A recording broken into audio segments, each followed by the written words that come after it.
good afternoon. Hi, everybody. Thanks for coming today. Today we're happy to welcome Siobhan Dunn from St. Jude Children's Hospital.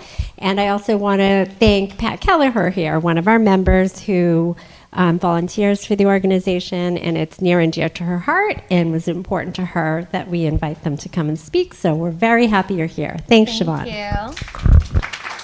Thank you so much. Can everyone hear me okay? Yeah. Okay. I also want to introduce my colleague, Emily. She just started with our office. We're so excited to have her. And I also wanted to thank you, Pat, for having us here. Pat has been an incredible St. Jude supporter for many, many years. So thank you, Pat. There you go, 14. Yes, round of applause for that. Thank you, Pat, and thank you all for having me here. I'm so excited to join you. So this will be our coffee and conversations with St. Jude. I'm going to start with a video. I'm sure you've all seen the commercials about St. Jude. They're incredible. We just made this video last year, and it's one of my favorites. So I'm looking forward to showing it with you all.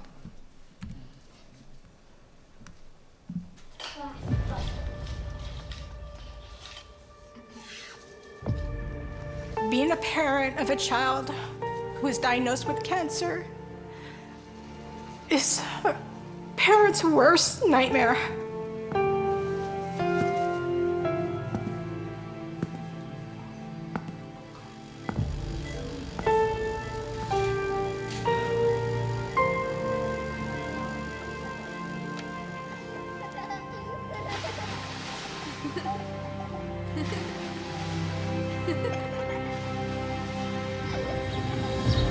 We cannot save the world alone, but cancer cannot wait.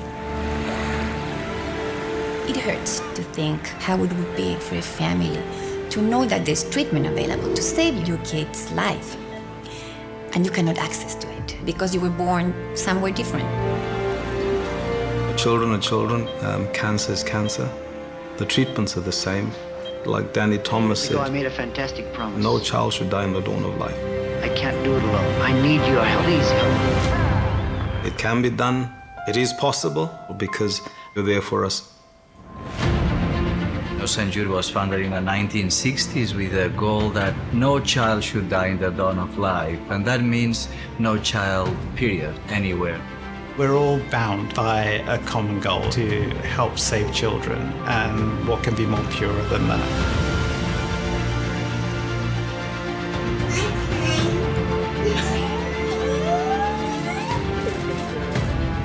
As a scientist, I feel passionate about sharing data. So in the future, we can make the next patient suffer less and get better treatment across the world. St. Jude global idea goes beyond St. Jude. We will not stop until we have reached out to every single child with cancer in the world and cure more. That's a moral imperative to change the world. For the persons supporting St. Jude, you are saving lives worldwide. This is my mission. Not for the now, it's for the forever.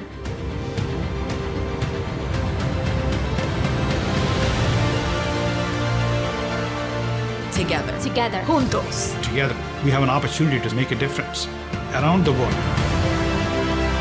We are finding cures. Here, saving children. Children. Everywhere. Everywhere.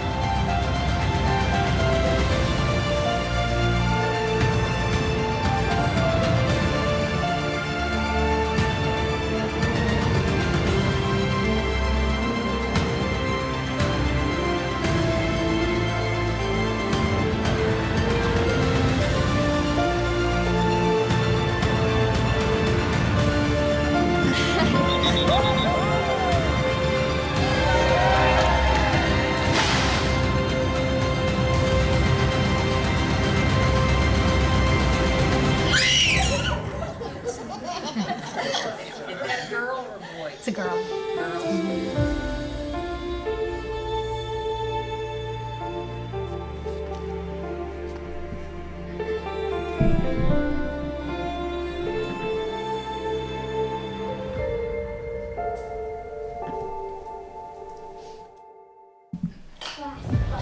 We don't have to watch it again. Thank you for watching that. I just love that video. I think it really shows especially how global our work is. You know, the hospital's in Memphis, and I'll talk more about our day-to-day work at St. Jude, but our mission is global, and that's something that's really important to us. So I want to share these 3 pillars of our unique mission. If you leave with anything today, I really want you to leave with these 3 things. So families never receive a bill from St. Jude for treatment, travel, housing, or food, so they can focus on helping their child live. So I always like for that one to really sit. You know, can you imagine going through this with your child? And the reality for so many families all over the world is, how can we afford this? Are we going to sell our house or save our child? It's a very scary time for families. And the fact that we relieve these families from the financial burden and we care for the whole family, we bring their siblings down, the parents stay with them, and we support them financially. That's something that we're really proud of for our mission. Treatments invented at St. Jude have helped push the overall childhood cancer survival rate from 20% to more than 80% since the hospital opened in 1962. And we won't stop until no child dies from cancer. So like you kind of saw in that video, thankfully with the research that we have in the US, the childhood cancer survival rate is so high, but across the globe, that statistic is not the case.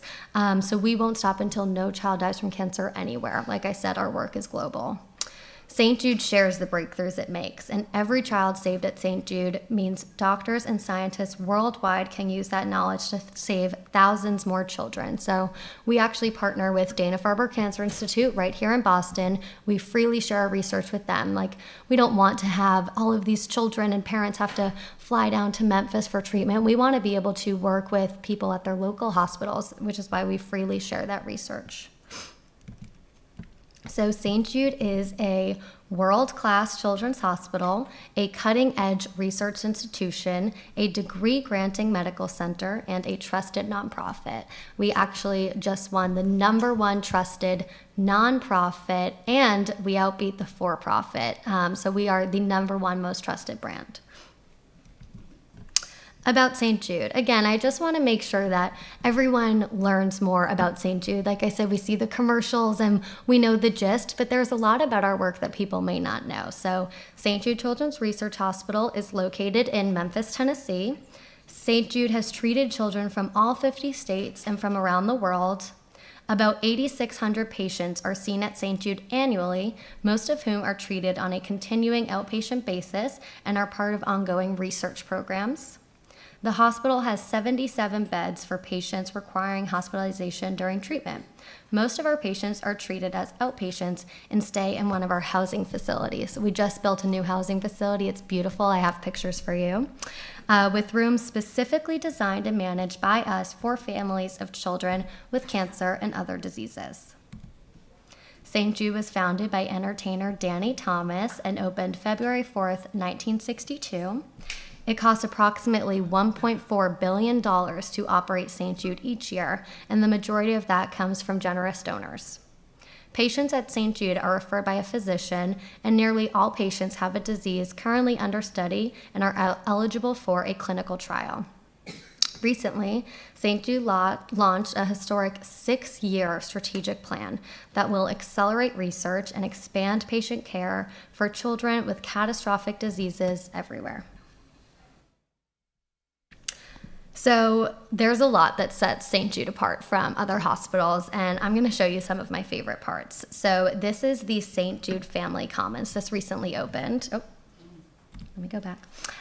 So this is a space for families to have time together at the hospital without their care team. So very little staff has ever stepped foot in there. I likely will never step foot in here. This is truly a place for our patients and their families to be together. And we created this because we listened to our patients, and mom and dad were telling us we need to keep our jobs. We need a place to hop on our laptops in between treatment. And my kids are here with their siblings. They need a place to play. You know, we really ensure that these kids remain kids. So that's why we made the St. Jude Family Commons.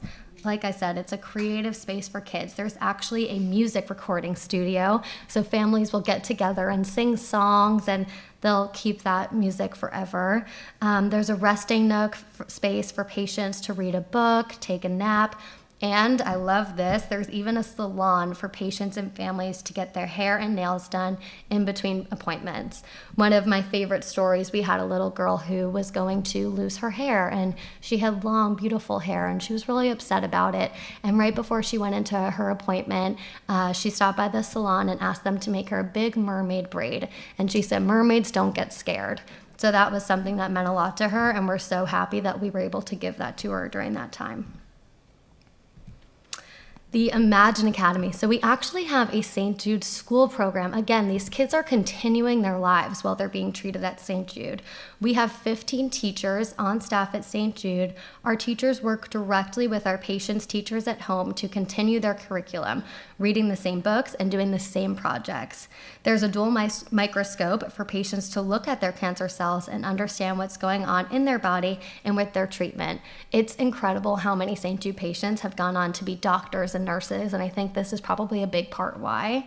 And it kind of models, St. Jude has a bench to bedside model. So the same doctor that is curing you is also going back into the lab and researching your treatment. Some example that I love about our school program, we had a little boy who was really upset because he was going to miss Volcano Day at his elementary school. I know I remember that day. It was really fun.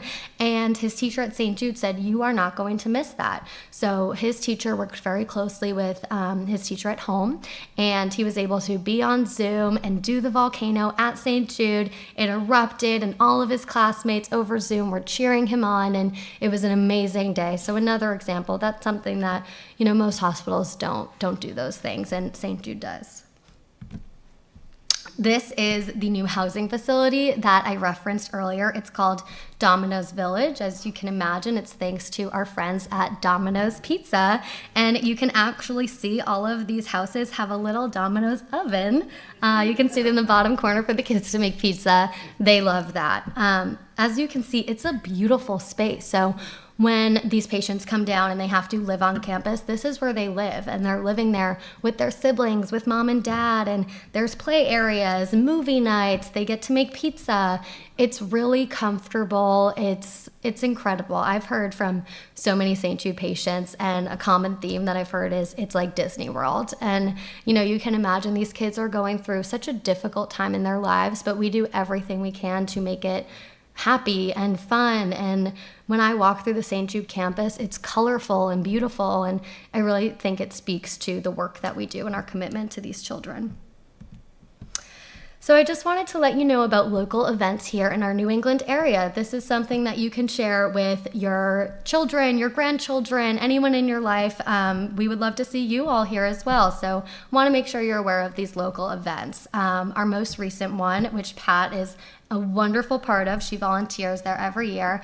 This is our St. Jude Walk Run. It's at the Boston Commons. It's Saturday, September 28th.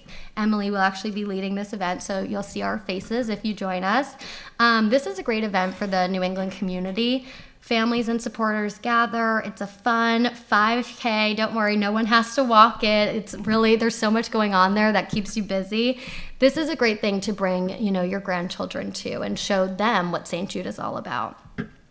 Next, we have our 31st annual Tomorrow Night Gala, which is Saturday, March 1st. This is at the Mandarin Oriental in Boston. It really brings together Boston's private and public sector of leadership. It's a wonderful celebration. They've been doing it for 31 years. We really love this event.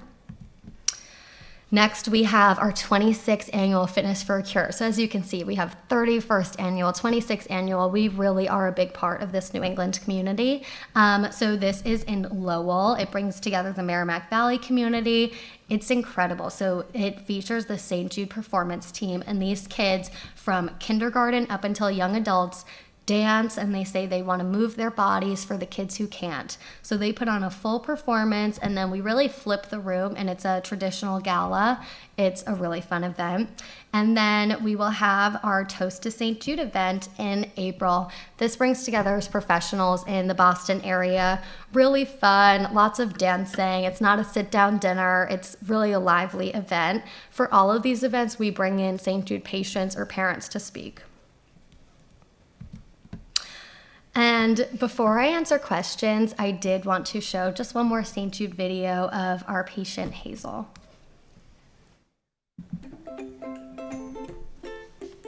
I'm Hazel and I am 9 years old. I used my creativity to make some art. I have this one. It took me a while and there is a big heart, some cool designs at the very bottom. We did it at the hospital and it makes me feel happy that I finished.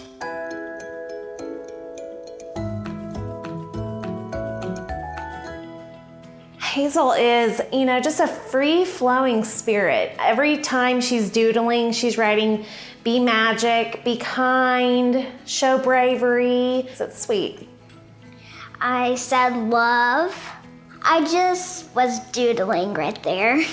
Hazel was diagnosed with acute lymphoblastic leukemia at the beginning, and when we arrived at St. Jude, her body wasn't responding the way that it was supposed to right off the bat. So after more testing and because of the wonderful research from St. Jude, they were able to give her a target therapy that specifically targeted those cancer cells. So Hazel is proof that the research that they are doing is working. You have to be creative with art. You have to use many colors and not just a gray crown. Like this one. It's the world of colors. We kind of made this. We used our hand and cut it out and we decorated it. Sky's the limit. I want her to go and just see the world and enjoy it. St. Jude is everything. It's made our child whole and happy and smiling daily, and we are forever grateful. Thank you. I love that video.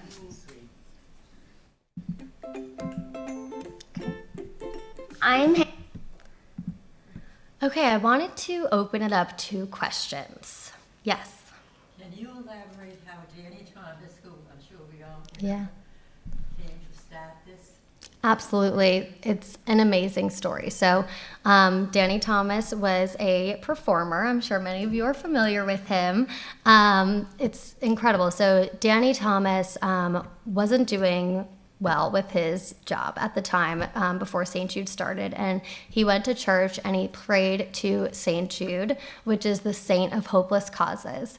And he asked St. Jude, if you help me and my family, I will build you a shrine.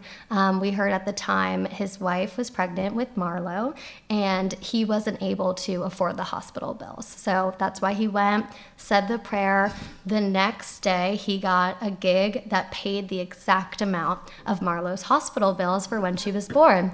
So he kept his promise and he built a shrine to St. Jude. And that's what our hospital is today. And he went so far too. At the time, you can imagine 1962 in Memphis, there was segregation. And he made the hospital open to people no matter their race, their economic status. That was something that was really important to him. And we talk about Danny Thomas every day. We reference him and his vision, and we stay true to it. And that's why we say, Danny Thomas didn't just say he wants to save children in the U.S. He said he wants to save children everywhere. And that's why our work truly is global.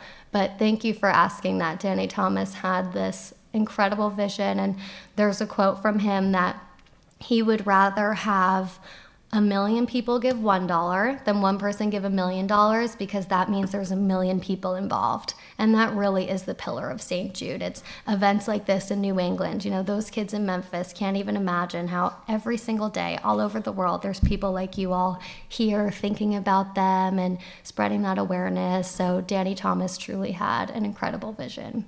When I was a girl, Mm-hmm. I worked for the Boston Gas Company, which was across the street from well, it's now the Park Plaza, it was the Hotel Stella. And there was being young girls, and all of us were kind of religious. Yeah. We used to go to the French church on Isabella Street around the corner. And we were going over there one particular noontime, and probably 5 or 6 of us. And this man's walking toward us, and we're chatting. And I recognized him. It was Danny Thomas. Oh my God! Wow. I said, that's Danny Thomas. We passed each other by that time. We all turned around. He turned around. He tipped his hat and smiled. He probably was coming from the church himself. Probably. That was the Stalin then at that time. Wow. That is tremendous. Thank you for sharing that. Oh my gosh, he's incredible, and his children are still involved. If you watch, the Today Show in November, you will see Marlo Thomas there bringing together celebrities. She has such a huge network, and she's truly made this her life's mission. All of Danny's children are extremely involved, and we like to think that he would be very, very proud of the hospital today. And he did get to live to see the tremendous success. Just tell them how many all the different campuses that they have down there. I don't know if everybody knows how many different campuses, depending on how long they're going to stay. I don't think they realize how many campuses there are. So in Memphis, like we said, there's 77 beds for the kids if they have to actually stay in the hospital, and that's their inpatient care. But ideally, they don't have to live there. So we have the house, like I showed you, Domino's Village, where they can go and live. There's also research buildings all over our campus. When you go there, it looks like a college campus. It does not, I'm even calling it a campus. It doesn't look like a traditional hospital. So there's research buildings all over. Our fundraising and awareness of St. Jude is called LSAC. So we're LSAC employees. There's a giant LSAC building, which has thousands of people there who are fundraising every single day. And we also have 35 regional offices all over the U.S. So Emily and I are in our Boston office. We have people in New York, California, Nashville, all over supporting this mission. Thank you for asking that. Yeah. How many employees are located in Memphis? In Memphis, I would say for the fundraisers, over 1,000. I would probably say like 1,200 in Memphis. And then there's hundreds all over the U.S. We actually just went down in July for our national training meeting. And they're also just so committed to us as employees and making sure that we feel so connected to the mission. So we were all just down there hearing from patients and researchers and doctors, and they really truly bring the best-in-class fundraisers, and that's how we've been so successful. So yeah, there's thousands of people who work for St. Jude. And also, how do you recruit the nurses specifically? Because I'm a retired nurse. Oh, you are? Mm-hmm. I think, thankfully, our brand is so recognizable. And so we have found a lot of people will go down to Memphis. I know we have like a fellow program for our doctors. We love to employ people right in the Memphis area, but we also, recruit people from all over the U.S. I am admittedly more on the fundraising side than the hospital side with my knowledge. But I know we have incredible nurses and doctors, and people want to be a part of this mission because it is so special. Actually, last year when I was down there for this training meeting, our CEO, Rick Shadyac, was interviewing one of our doctors, and he asked her, if these people can go back to where they live and say anything to donors, friends they're talking to, what would you want them to know? And she said, I want them to know that I've never been told no. I'm able to treat the patient with what the patient actually needs. So sadly, the reality for a lot of hospitals is they do have to keep in mind, will insurance cover this? How is this going to affect this family? How will they pay for this? So oftentimes you have to treat based on, the resources that you have. For St. Jude, since it's covered, they are able to treat the patient for exactly what they need, and they're never told no. The hospital, us fundraisers, will go to the ends of the earth to make sure that our doctors and nurses and researchers have everything that they need, so they're never told no, which is really, really special and something we're proud of. Thank you. Any other questions? Yeah. So if you have insurance. Yes. And you go there, your insurance covers part of it? Yeah, so we absolutely, that's a great question. So yes, we will still take insurance if you have it, but if you don't, you're okay. Something that we're really proud of is that we were the first U.S. hospital to treat Ukrainian patients. So we actually went over there and brought back 22 patients and their caregivers. You know, they didn't have insurance. We went and got them and treated them. We put them up in housing and we cared for these people. So if you have insurance, yes, we'll take it. If you don't, that's okay. I've heard from so many parents who said, you know, I saw the commercials, but I thought, there's no way. And I was writing out, okay, I'll sell my house for this. We'll cut back on this. And they were greeted by St. Jude and were told, you do not have to pay for anything. We don't even have a billing department. That's something we're really proud to say. So it sounds too good to be true, but it's true. And it's thanks to our incredible donors and people like you all here today. Thank you for asking that. Yeah. Yeah, can they have are you connected to like medical schools? Can medical students go there for training and like a residency even when they get out of medical school? Yes, we do have those programs. Yep, we do. Mm-hmm. Yes. Is there a volunteer program at the hospital? Yes, we have a wonderful volunteer program at the hospital. I know people can give blood, platelet cells, but you can also volunteer like at this music studio, for example. We also have, you know, full-time therapists on campus. There's a lot of different positions that people can take down in Memphis to support these kids. We have, you know, I know people volunteer with like our security office and people just want to help any way they can. But if you're interested, we also have plenty of volunteer opportunities here in New England. So like Pat volunteering for our St. Jude Walk Run. That's something that helps us accomplish our fundraising goals so that we can send every dollar down to the hospital. And all of the events I mentioned, there are volunteer opportunities. So yes, and what's so great is you can look up online, you know, St. Jude volunteer, and you'll see plenty of opportunities if it's something you're interested in. Yeah. Speaking of donors, because that's where, do you have a lot of corporate donors as well as individual, and where is that? Yes, we definitely do. Thank you for asking that. We do. Like I mentioned, you know, the housing facility is called Domino's Village, thanks to our partners at Domino's, where our patients and their families eat, is called the K Cafe after K Jewelers. So you'll see around the hospital, there's a lot of incredible corporate partners, and we acknowledge them and have wonderful relationships. If you go to Home Goods, they'll likely ask if you want to make a donation to St. Jude. So our corporate partners are incredible, and we're always looking to, you know, have new relationships and grow those partnerships. So yeah, thank you for asking that. They're a huge part of our work. Anything else? Yeah.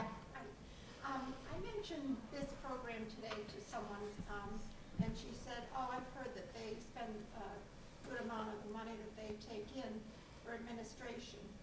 Can you speak to that so I have an answer for that? I absolutely can. So we are really proud. Like I said, we won the most trusted nonprofit and we outranked the for-profit. So we are the most trusted brand. And a big part of that is them looking into everything that we do. So we, 89% of a dollar goes to the hospital. That is an incredible statistic. That is top notch, best of the best. All of that information is public, it's free. We are really proud. As you can imagine, you know, we have a lot of staff to be such a massive organization, so we have to pay the staff, we have to keep the lights on in the hospital and our research buildings and our fundraising offices. But yes, 89% of a dollar goes to St. Jude, which is a statistic that everyone should be very proud of. Thank you. Thank you for asking. I look forward to you telling your friend. Thank you. Anything else? Yeah. I just kind of wanted to share, 22 years ago, my grandson, on his first birth, was diagnosed with rhabdomyosarcoma. Wow. And was treated up at New Hampshire, Dartmouth Hitchcock. Wow. And, you know, I couldn't say enough about his care, but this is just amazing to see. I mean, really, it's just, you know, if you've been through it, you know what these poor people are going through. Yeah. You know? Yeah. And I just think it's wonderful. Thank you. Thank you so much for saying that. I really appreciate it. How is he doing? He's 22 now. Oh. He's got a lot of limitations because it was right here. Mhm. And his radiation caused a lot of memories. And, Mhm. so he's limited, but he's alive. And Thank God. yeah. Yeah. Oh, thank you for saying that. 1 year old. Wow. Wow. It's, I do this all the time, and every single time I hear from someone who said, I know someone who was affected or I was affected. And yes, childhood cancer is rare, but in a room like this, there's a great chance that someone has been affected. So it's so important. And a lot of the research that we do too also can be translated to, adults. And it's so important. And something else that we do is we don't just cure these patients and then send them off and never see them again. No, we have a complete program that focuses on life after cancer that helps us improve our treatment. So we will even, for young girls, if their treatment plan is going to affect their fertility, we will, save their eggs for them. Like, we really think about their long-term life, and we look at how we can improve care for the next generation. So that's something that we're really proud of. Yeah, thank you for sharing that. Anything else? Yeah. Just statistically, do you Yeah. have, like, I imagine you must have to because of your research you're doing all the time, is like the pros and cons, like survival rate as opposed to fatalities and all that kind of stuff. Do you understand what I'm? No, can you repeat that? Sorry. Just statistically, Yeah. what is the comparison to say the cures 10 years ago as compared to the cures now? Do you have any data Oh. that can say how improved, what's happened, just an overview? Yes, thank you so much. So yeah, I mentioned earlier when the hospital opened, the survival rate was 20% in 1962, and now it's 80%. So that's a really staggering statistic, and that's in large part due to the St. Jude research. And I also want to mention that we don't only treat cancer, we treat other life-threatening diseases as well. A big part of our work is sickle cell disease, which affects the African American community at large. And that's something that is really underfunded and not getting enough research, and that's something that we're extremely committed to. So as you can imagine, we have the best in class doctors, nurses, researchers, scientists, and we make sure that all of their resources are going to the area of most need. So thank you for asking that. Yeah. What other diseases? HIV, AIDS, obviously cancer, sickle cell disease, and then we just say other life-threatening, probably, diseases that I've never even heard of. But it's something that we are proud of. It's not just cancer. And oftentimes, we're pediatric, but if someone has a rare disease in their 20s and they're no longer considered pediatric and it's something that we are familiar with, we will make exceptions and we will take them in and treat them. Mm-hmm. Any other questions? Okay. Thank you so much. I am so honored to spend this day with you. Thank you. I really appreciate it.